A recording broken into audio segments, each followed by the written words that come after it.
নমস্কার, আমি পাপিয়া। ভীষণ ভীষণ ভীষণ সোজা এবং ভীষণ টেস্টি একটি কাতলা মাছের রেসিপি আজকে আপনাদের সাথে শেয়ার করছি। এর নাম কাতলা কারি। প্রথমেই আমি 3 টেবিল স্পুন মতো সরষের তেল কড়াইতে দিয়ে দিলাম। এটাকে গরম করে নিচ্ছি।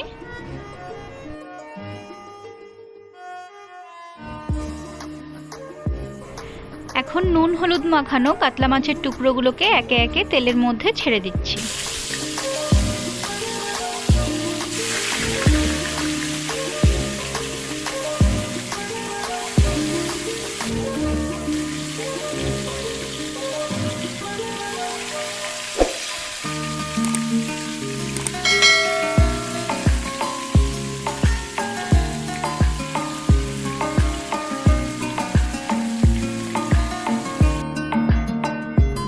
মাছগুলোকে এবার আমি একটা একটা করে উল্টে দেব এবং ভালো করে ভেজে নেব।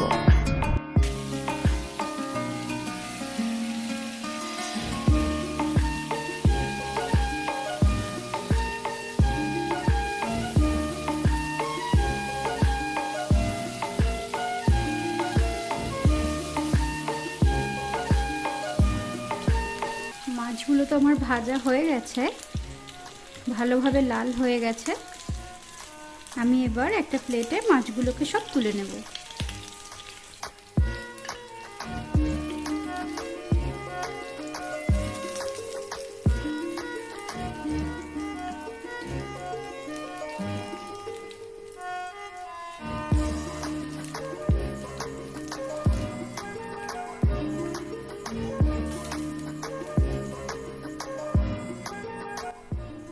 এবার আমি এই মাছ ভাজার তেলেতেই আরও 1 চামচ মতো তেল অ্যাড করছি।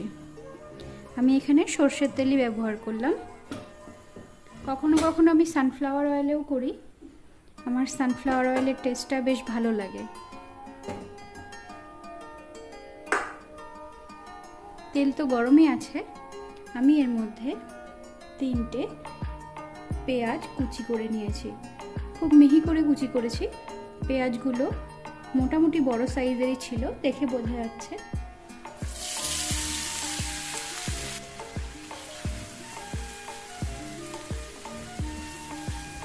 গ্যাসের আঁচটা এই সময় মিডিয়াম আঁচে থাকবে, যাতে পেঁয়াজটা ভাজা হয় অথচ পুড়ে না যায়।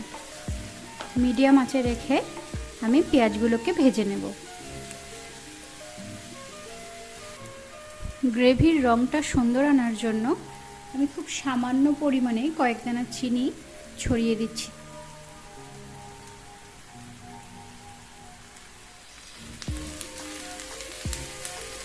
বারবার সুন্দর করে নেড়ে নেড়ে আমি পেঁয়াজগুলোকে লাল করে ভেজে নেব।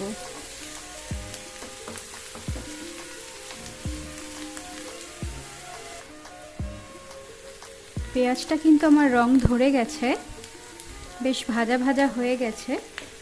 এই পর্যায়ে আমি যেটা করব সেটা হচ্ছে পেঁয়াজগুলোকে এভাবে চারিদিকে সরিয়ে দিয়ে মাঝখানটায় একটা ফাঁকার সৃষ্টি করব। আর এই সময়ে গ্যাস কিন্তু আমি একদম লোতে রাখব। এই যে ফাঁকা অংশটা তৈরি হলো, এবার আমি এতে দেব 2টো মাঝারি সাইজের টমেটো। আমি কুচি করে রেখেছি, সেটা আমি দিয়ে দিলাম। আমি মিশিয়ে দেব না। আমি এর মধ্যে কিছুটা পরিমাণে নুন, যেটা আমার গ্রেভিতে লাগবে সেই পরিমাণে নুনটা এই টমেটোর মধ্যে আমি দিয়ে দিচ্ছি।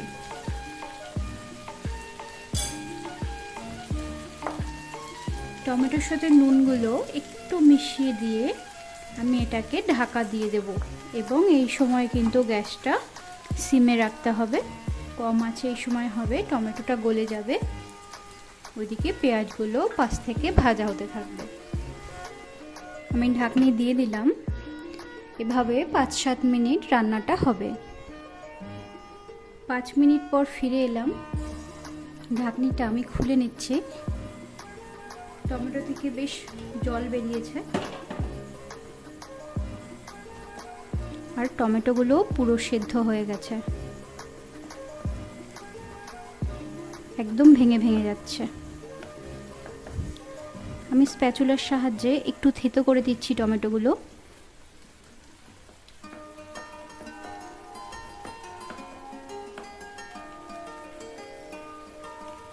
টমেটোগুলোকে আমি গলিয়ে ফেলেছি। এবার পেঁয়াজের সাথে টমেটোটা মিশিয়ে দেব।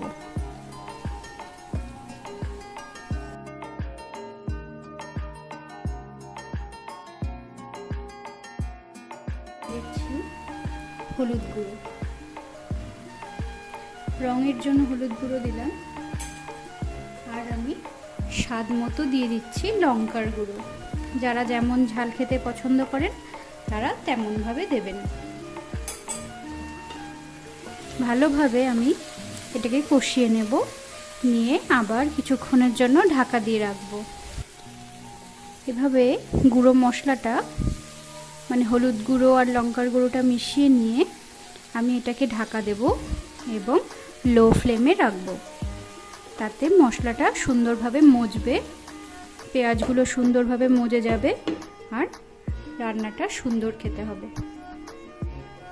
ফিরে আসলাম 5 মিনিট পর।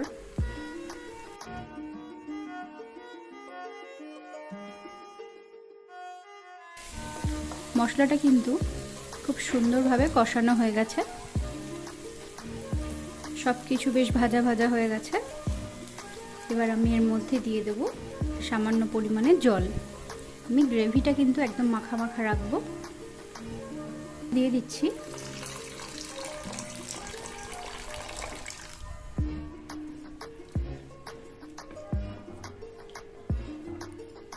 আর একটু জল আমার লাগবে।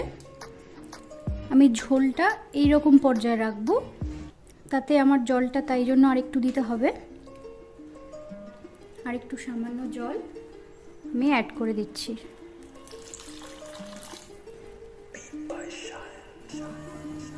যতটুকু গ্রেভি রাখবেন, যে পরিমাণটা গ্রেভি হবে তার থেকে একটু বেশি দিতে হবে, কারণ ফুটে বাষ্প হয়ে যাবে কিছুটা জল।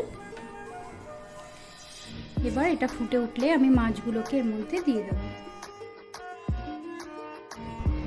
ঝোলটা ফুটে উঠেছে, এখন আমি এর মধ্যে মাছ ভাজাগুলোকে দিয়ে দেব।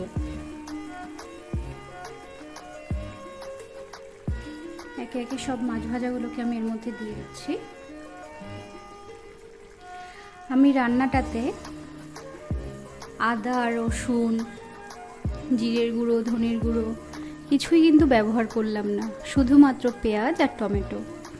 এত সুন্দর খেতে লাগে এই রেসিপিটা, অবশ্যই কিন্তু ট্রাই করবেন বাড়িতে।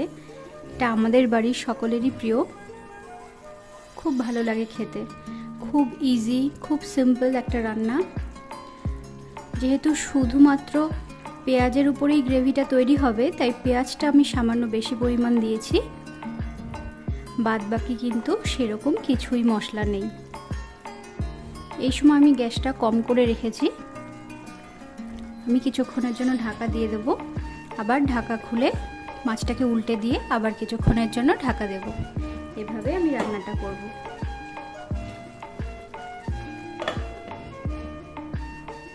ঢাকনিটা তুলে আমি একটু মাছগুলোকে উল্টো পিট করে উল্টে দিচ্ছি। প্রত্যেকটা মাছ আমি উল্টে দিচ্ছি যাতে মাছের উল্টো পিঠগুলোতেও ভালোভাবে গ্রেভিটা ঢোকে।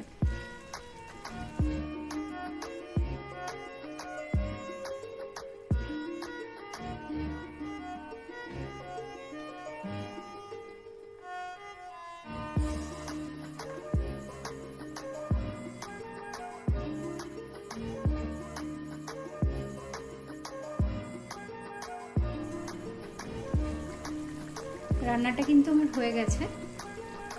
কত সুন্দর একটা রং হয়েছে আর গাঢ় একটা গ্রেভি হয়েছে।